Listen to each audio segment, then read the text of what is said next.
Material section കഴിഞ്ഞാൽ നേരെ പിന്നെ പോയത് അടുത്ത ഫ്ലോറിലോട്ടാട്ടോ. അവിടെ മിററൊക്കെ ഉണ്ടായിരുന്നു. അങ്ങനെ ഞാൻ ഫോട്ടോ ഒക്കെ എടുത്തു. അങ്ങനെ അതൊന്ന് എക്സ്പ്ലോർ ചെയ്യാമെന്ന് വിചാരിച്ചു. ഇവിടെ കൂടുതലും കിഡ്സിൻ്റെ സെക്ഷൻ ആയിരുന്നേ. കൂടുതലും കിഡ്സിനെ പറ്റിയിട്ടുള്ള ഡ്രസ്സ്, കുഞ്ഞു കുട്ടികൾക്ക്, നമുക്ക് 0 മന്ത് തൊട്ടുള്ള കുട്ടികൾക്ക് പറ്റിയിട്ടുള്ള നല്ല അടിപൊളി ഡ്രസ്സസ് ഒക്കെ നമുക്കിവിടെ അവൈലബിൾ ആയിരുന്നേ. ഞാൻ മൊത്തത്തിൽ ഒന്ന് കറങ്ങി നോക്കി. പല കളറിലും പല ഷെയ്ഡ്സിലൊക്കെ ഉണ്ട്. ഗേൾസിനായാലും ബോയ്സിനായാലും പറ്റിയിട്ടുള്ള നല്ല ക്യൂട്ട് ഡ്രസ്സസ് ഒക്കെ അവൈലബിൾ ആയിരുന്നേ.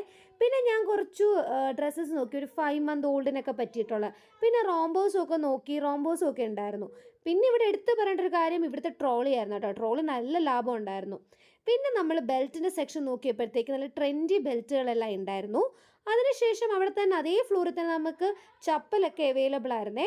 അങ്ങനെ പാർട്ടി വെയർ ചപ്പൽസും കാഷ്വൽസും ഒക്കെ ഉണ്ടായിരുന്നു. ബോയ്സിനും ഗേൾസിനും പറ്റിയതുണ്ടായിരുന്നു. ഞാനിപ്പോൾ എടുത്ത ചപ്പൽ എനിക്ക് നല്ല ഇഷ്ടമായി. പിന്നെ ഈ കുഞ്ഞു കുട്ടികളുടെ ഷൂസ് ഉണ്ടായിരുന്നു, അത് ഞാൻ വാങ്ങിയിട്ടുണ്ടായിരുന്നേ. അങ്ങനെ അടുത്ത വീഡിയോയിൽ കാണാം. ബൈ.